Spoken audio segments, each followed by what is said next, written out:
ગુજરાતના વિધાનસભાના ઉપાધ્યક્ષ જેઠા ભરવાડે આપ્યું છે રાજીનામું। અધ્યક્ષ શંકર ચૌધરીને પોતાનું રાજીનામું તેઓએ આપી દીધું છે।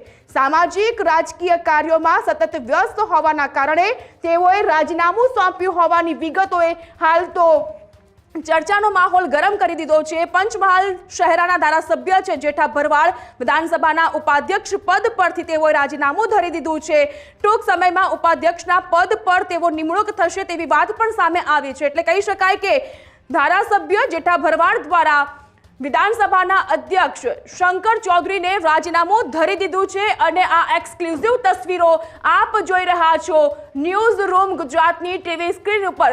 જેઠા ભરવાડ દ્વારા જ્યારે રાજીનામું આપવામાં આવી રહ્યું છે ત્યારે વિધાનસભાના અધ્યક્ષ શંકરભાઈ ચૌધરી, મુખ્યમંત્રી ભૂપેન્દ્રભાઈ પટેલ અને પ્રદેશ અધ્યક્ષ જગદીશ વિશ્વકર્મા પણ અહીં ઉપસ્થિત છે। પંચમહાલ શહેરના ધારાસભ્ય જેઠા ભરવાડ કે જેઓ સામાજિક અને રાજકીય કાર્યોમાં વ્યસ્ત હોવાનું કારણ આપીને તેઓના દ્વારા આજે રાજીનામું ધરવામાં આવ્યું છે।